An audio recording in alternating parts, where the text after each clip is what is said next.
Bonjour, dans cette vidéo, nous calculons la transformée de la place d'une variable gaussienne centrée réduite. Donc on y va, je vais prendre un petit u dans R. Alors c'est pas toujours évident, hein, le domaine de définition. Alors il se trouve que dans ce cas-là, le domaine de définition, ça va être R. Mais alors j'appelle Lx au point U, la transformée de la place au point U.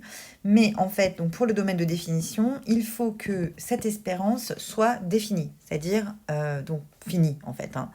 Et pour que ce soit le cas, bah, souvent il faut la calculer pour voir pour quel U ça fonctionne, pour quel U ça fonctionne pas. Mais dans notre cas, vous allez voir que ça fonctionne pour tout U. Donc, ça, c'est par définition égal à l'intégrale sur R de cette exponentielle, hein, multipliée par la densité au point, de x, hein, au point petit x. Donc, hop, voilà. Et du coup, pour calculer ça, ce qu'on va faire, vous voyez que là, j'ai une exponentielle qui dépend de x, et là, j'ai une exponentielle qui dépend de x carré. Je vais factoriser, hein, pour me retrouver avec une seule exponentielle. Et en fait, mon objectif, c'est de faire apparaître de nouveau une densité de loi normale.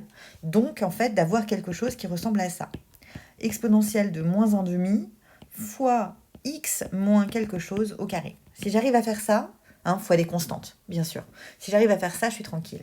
Donc pour l'instant, dans mon exponentielle, j'ai ux moins x carré sur 2, hein, si je multiplie les deux exponentielles, qui est bien égal à moins 1/2 de x carré moins 2ux. Donc vous voyez que ça, c'est le début d'un carré.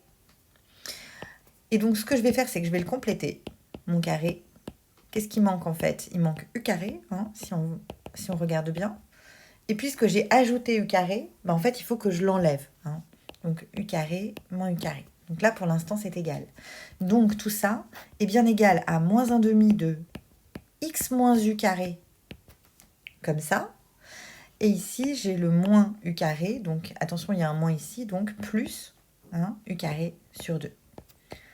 Voilà, j'ai fait apparaître un carré. Du coup, comment ça se ressent dans l'intégrale? Donc Lx de u, ça va être égal à l'intégrale sur R, donc de 1 sur racine de 2pi, exponentielle de ce truc-là, hein, de moins 1/2 de x moins u carré, plus u carré sur 2. Voilà. Ce u carré sur 2 ne dépend pas de x, je peux donc le sortir de mon intégrale, donc exponentielle de u carré sur 2. Et regardez ce qui me reste en fait, il me reste 1 sur racine de 2pi, exponentielle de moins 1/2 de x moins u carré, hop, x moins u le tout au carré, pardon. Et ça, en fait, qu'est-ce que c'est? C'est la densité d'une loi normale de moyenne u et de variance 1. Donc ça vaut 1, parce que c'est l'intégrale de la densité sur son domaine de définition. Et donc il me reste exponentielle de u carré sur 2. Alors un mot sur le domaine de définition de la transformée de Laplace. En fait, on voit que cette intégrale, quel que soit u, ce machin-là, hein, ça va toujours valoir 1. Quoi qu'il arrive, c'est toujours défini, il n'y a aucun souci. Donc je ne m'inquiète pas au niveau du domaine de définition, et vous pouvez conclure tranquillement que la transformée de Laplace de la gaussienne, quel que soit u dans R, c'est l'exponentielle de u carré sur 2. Voilà, j'espère vous avoir éclairé.